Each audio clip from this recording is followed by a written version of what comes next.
hospital with my partner, the mother of my son, September 1st, and she was dead October 1st. I was told in a very short period that she had 9 months, 12 months to live. So I started planning, started making preparations for my son, for me, and then she was dead. I saw her go from a vibrant woman to wearing a diaper in a matter of a week. I saw her from going from being able to speak to writing on a chalkboard in a matter of 2 weeks. The hardest thing I got to experience with her is she died of brain cancer. And all she ever wanted to do was eat and go outside and be in the sun. And I had to pick her up out of her bed one day, and she was screaming, just screaming, because she was riddled with cancer. And I said, like, what's going on? And she says to me, it felt like a nuclear bomb went off on my body. And it was one of the most sobering moments of my life, because I had never appreciated life, as much as I thought I did. I had never sincerely appreciated it.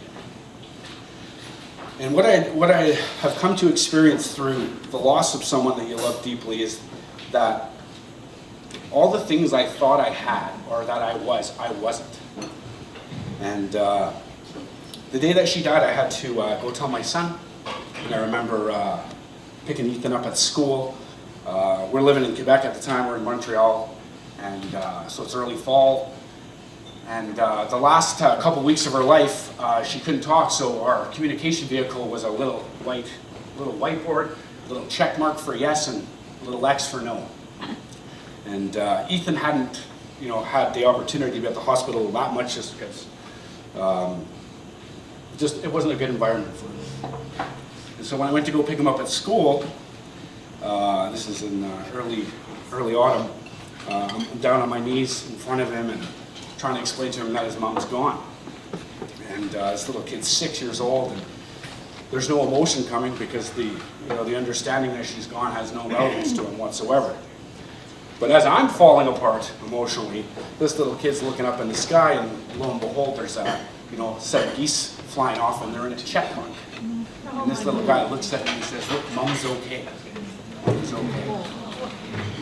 And so from that moment on, I was filled with 2 years of just sheer doubt of myself, of what I was capable of becoming, how do I become a father, a single father, and how do I do this? Because not only was I having to deal with being a single father, but I was an active addict. So I was full of despair on top of the loss. I was faced with a set of consequences where, how am I going to do this? What I've come to realize is that all the lessons for me in the 2 years up until the point of me choosing to finally change my life and my way of thinking about both grief and my whole life, is that I had to start being thankful for what I had. I'd asked myself for 2 years, why me? And as soon as I stopped asking why me and I'm thankful it's me, things started to change. My son grew up with an admiration for his mom, and he had an affinity with ladybugs, little ladybugs. It's kind of his mom's favorite little creature to run around. And the funny thing is once I started embracing the fact of I'm thankful it's me, these little ladybugs started showing up in our lives everywhere. On our house, in our windowsills. Like, I'd never seen a ladybug before. Now they're everywhere. And instead of me doubting these things, I started embracing them. I started realizing that she's always there. She's always talking.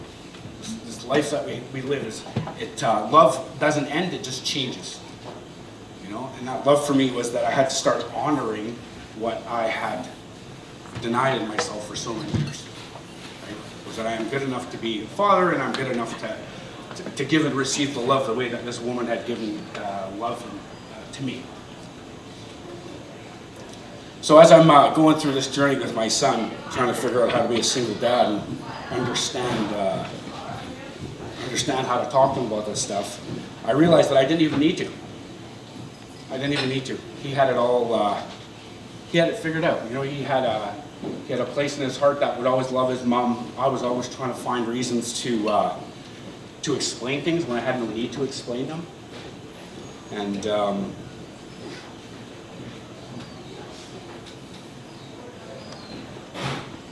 what I've come to realize is that I never have to doubt. You know, I just need to keep moving forward and just put one foot in front of the other. And things will unfold to the degree that I'm willing to accept them. And this story for me wasn't one, it was pain. You know, it was the absolute pain that I needed to bring me to my knees to get me to a point where I could see something new. What it ended up doing for me was realigning absolutely everything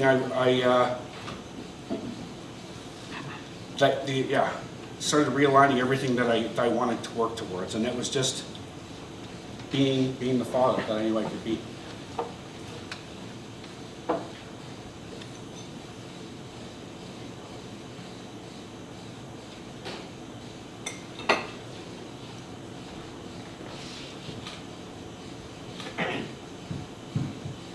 It's been 10 years since she's been gone, and I think I'm more in love with that human being now than I was 10 years ago. I started having people show up in my life that started demonstrating what I had done to her, or what I hadn't done for her when she was here. I started getting opportunities to realize that that's okay. It's not the end. You know, it's not what defines me. You know, grief wasn't a set of definitions for me. It allowed me to refine myself. You know, refine what I really wanted in my life. And really, what I wanted in my life was just a degree of honesty that I'd never had with myself or people around me. I'm so parched right now; it's not even funny. Forgot to bring my drink up. Yeah, take me to the hose. So, the other thing I realized for me, what ended up happening as I started, you know, being this father and changing my life, was that this. Thank you so much. I've been that person about 10 years.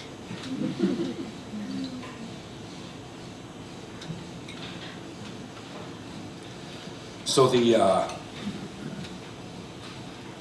once I started dealing with that and really embracing it all, what ended up happening is I started having a lot of people die around me. Lots of people, lots of addicts, lots of family, lots of good friends. And what I was able to finally understand was that that definition that I'd asked for myself was showing up in my life to kind of support that. And what I've, for myself,